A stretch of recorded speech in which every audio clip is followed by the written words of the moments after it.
আসসালামু আলাইকুম রহমতুল্লাহ বরকাত। প্রিয় মোমিন মুত্তাকি ভাইরা, আজকের ভিডিও টপিক হচ্ছে প্রতিটা আমলে ইসমেজে মনেকে ফাট করে না, এই জন্যই কাজ কম হয়। এই জন্য সর্বপ্রথম আপনারা কি করবেন, ওই একটা দোয়াটা মুখস্থ করে নেবেন। আউযুবিল্লাহি ইসসামিল আলিম মিনাশ শাইতানির রাজিম মিন হামাজিহি ওয়া নাফাখিহি ওয়া নাফসিহি।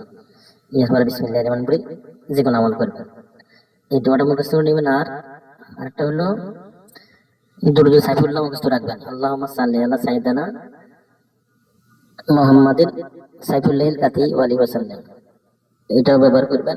আর মানে ইবলিস শয়তানের সাথে যোগাযোগ বিচ্ছিন্ন করবেন আগে আমরা কাজ করতে বসলে, যখন যে কোনো কাজ।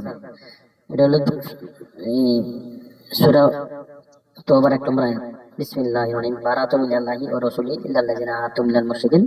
আর এটা হলো ওয়া মাকারা মাকারাল্লাহু ওয়াল্লাহু খায়রুল মাকিরিন।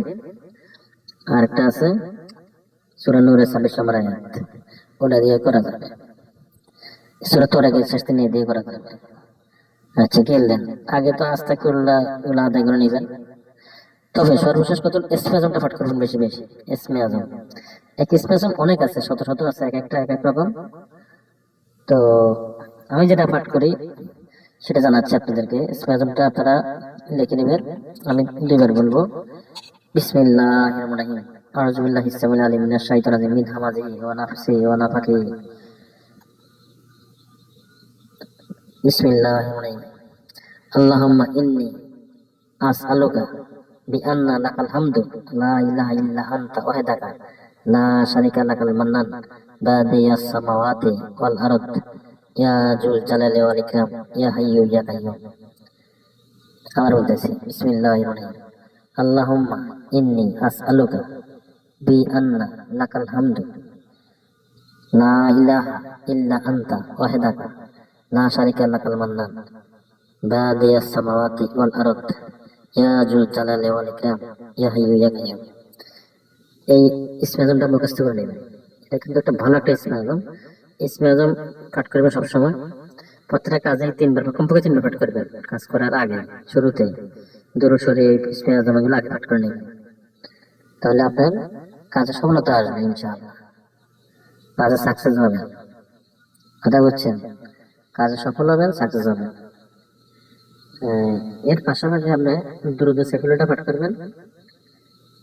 দুরূদ সাইফুল্লাহটা পাঠ করতে পারেন। আল্লাহুম্মা সাল্লি আলা সাইয়্যিদিনা মুহাম্মাদিন সাইফুল্লাহিল কাতি ওয়া আলিহি ওয়াসাল্লাম। তবে সর্বপ্রথম শুরু করবেন আমরা ইস্তেগফার দিয়া, এরপরে দুরূদ শরীফ, এরপরে ইসমে আজম। দুরূদ শরীফ, দুরূদের শিফা, দুরূদের শিফা শিখে নেবেন। দুরূদের শিফা আছে একটা, সেটাও শিখে নেবেন। দুরূদের শিফাটা হচ্ছে আল্লাহুম্মা সাল্লি আলা সাইয়্যিদিনা মাওলানা মুহাম্মদ বি আদাদি কুল্লি দাইন ওয়া দাওয়াইন ওয়া বি আদাদি কুল্লি ইল্লাতিন ওয়া শিফাইন। এই দুরূদের শিফাটাও শিখে নেবেন, এটাও উপকার হয়।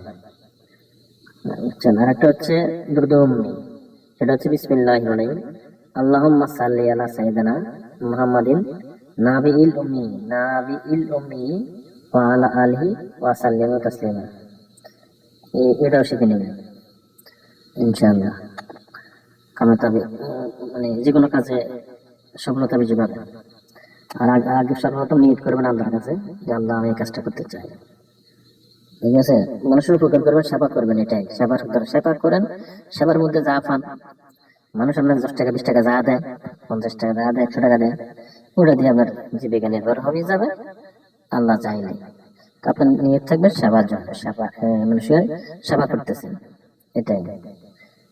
আল্লাহ তৌফিক দান করুক, আল্লাহ সবাইকে হেফাজত করুক, আমিন। আসসালামু আলাইকুম ওয়া রাহমাতুল্লাহ।